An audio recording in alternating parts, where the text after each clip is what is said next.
कई बार वर्तमान की स्थिति से परेशान होकर लोग सोचते हैं कि उन्होंने क्या गलती की थी जो ऐसी परेशानी का सामना करना पड़ रहा है। अपनी वर्तमान परिस्थिति को भूतकाल की घटनाओं से जोड़कर देखने की कोशिश करने लगते हैं।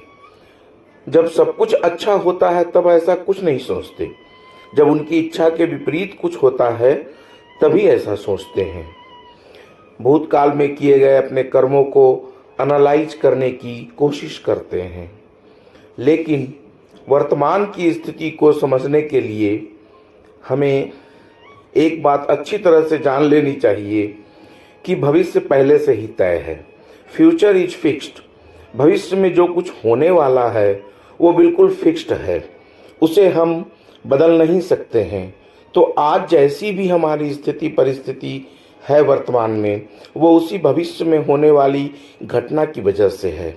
अगर हमें डॉक्टर बनना होता है तो हम इंटरमीडिएट में बायोलॉजी लेके पढ़ रहे होते हैं। अगर इंजीनियर बनना है तो फ्यूचर में तो अभी हम वर्तमान में क्या कर रहे हैं, मैथ्स लेके पढ़ रहे हैं। अब देखिए, पहले फ्यूचर को फिक्स कैसे कर दिया जाता है।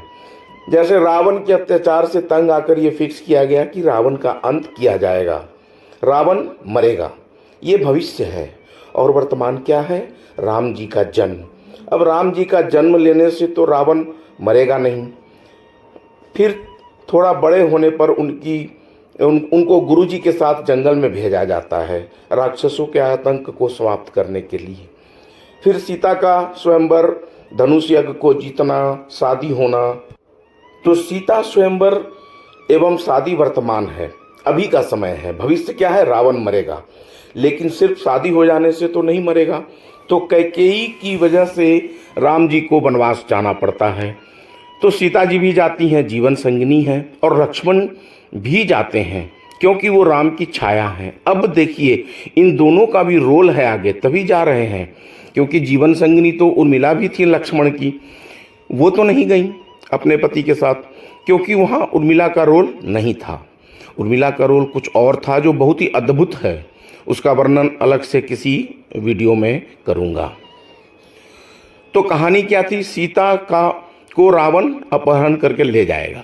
सीता जी का अपहरण वो क्यों करेगा, जब उसकी बहन शूर्पणखा की नाक कटेगी तब ना। अब नाक कौन काटेगा, तो लक्ष्मण का रोल आ गया यहाँ पे। लक्ष्मण थोड़े गुस्से वाले भी हैं। तो फिर वर्तमान में शूर्पणखा की नाक कटती है, तब रावण सीता का छल से अपहरण करता है वर्तमान में। भविष्य क्या है, रावण मरेगा। तो उससे संबंधित वर्तमान में घटनाएं एक पर एक घटित होती चली जाती हैं, उसी के अनुसार लिखी जाती हैं सारी कहानियाँ। सारा स्टोरी वही है बॉस, क्योंकि पहुंचना है रावण के अंत तक। रावण का अंत होगा, ये भविष्य है, और बाकी सब राम के जन्म से लेकर आखिरी तक वो सब वर्तमान में वो घटनाएं होती जाती हैं, होती जाती हैं, होती जाती हैं। क्यों, क्योंकि रावण मरेगा। The future is fixed. आप सोचेंगे कि ऐसे तो सभी फ्यूचर एक समय प्रेजेंट बन जाता है, सही है, लेकिन ये सब छोटी मोटी घटनाएं हैं। फिक्स्ड क्या है, रावण मरेगा। जैसे आपको अपने घर से स्टेशन जाना है, तो आप 3 रास्तों में से किसी भी रास्ते से जा सकते हैं, स्टेशन जाना तय है। जैसे रावण बिना शूर्पणखा के नाक कटे भी सीता का अपहरण कर सकता था। वो सीता स्वयंवर में धनुष नहीं उठा पाया था, उसकी बहुत बेइज्जती हुई थी, उसका बदला वो सीता का अपहरण करके निकाल सकता था। मतलब राम रावण युद्ध के अन्य रास्ते भी थे, मगर फिक्स्ड क्या था, रावण का मरना, जिसके लिए राम का जन्म हुआ था। उसी तरह हमारे और आपके लाइफ में भी फ्यूचर तय है, वो बदला नहीं जा सकता है। उसी के वास्ते हम इस रास्ते पे चल रहे हैं। वो भविष्य हमारा फाइनल रिजल्ट है। आज हम वर्तमान में जिस अवस्था में हैं, इसका जिम्मेदार हमारा भूतकाल नहीं है, हमारा भविष्य काल है। क्योंकि भविष्य में हमें जो बनना है या जो प्राप्त करना है या जो सब भोगना है, उसके लिए हम अभी वर्तमान में ऐसी स्थिति में जी रहे हैं। कभी आपके जीवन में अनायास ही कुछ घटना घट जाए तो पीछे मुड़कर देखिएगा, आप पाएंगे कि ओह, तो ये होना था, इसीलिए बीते दिनों उस दिन ऐसा हुआ था। मतलब ये घटना भविष्य में घटनी थी, इसीलिए उस दिन वर्तमान में वैसा हुआ था। कई बार आप ऐसा भी सोचते होंगे कि अच्छा हुआ जो मेरी इच्छा उस दिन पूरी नहीं हुई। जैसे अच्छा हुआ उस बिल्डर से घर खरीदने वाली डील पूरी नहीं हुई हमारी, नहीं तो आज ये ज़्यादा बढ़िया घर नहीं मिल पाता। एक घटना याद आ गई।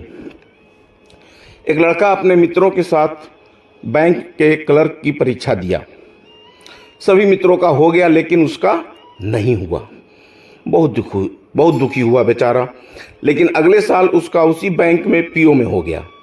जो लड़के क्लर्क में 1 साल पहले नौकरी ज्वाइन कर लिए थे, उन सबको कई साल लग गए ऑफिसर में प्रमोशन के लिए।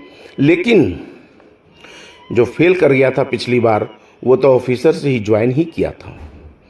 मतलब उन सभी मित्रों से आगे निकल गया था। तो कई बार, या यूँ कहिए कि शायद हर बार, भविष्य में कुछ अच्छा होने के लिए ही वर्तमान में आदमी को निराशा का सामना करना पड़ जाता है। कई बार दूसरों का भला होता है मेरे द्वारा, तो भी परिस्थिति हमें कुछ वर्तमान परेशानियों के साथ भविष्य में वहाँ पहुँचा देती है। ये एक कहानी से ऐसे समझें हम लोग। एक बूढ़ी औरत अपने पोते के साथ एक गांव में रहती थी। उसका बेटा और बहू एक दुर्घटना में चल बसे थे। उसका पोता थोड़ा सा बड़ा हुआ तो उसको कोई बीमारी हो गई जो ठीक ही नहीं हो रही थी। ओझा, गुणी, वैद्य हर तरह से इलाज करवा कर देख लिया। लोगों ने बताया कि विदेश में एक डॉक्टर रहते हैं, वही इसको ठीक कर सकते हैं। अब वो विदेश कहाँ से पोते को ले जाएगी? न शरीर से समर्थ है और न पैसे से। तो वो केवल भगवान से प्रार्थना कर सकती थी। वही करती रही और भगवान ने उसकी प्रार्थना सुन ली।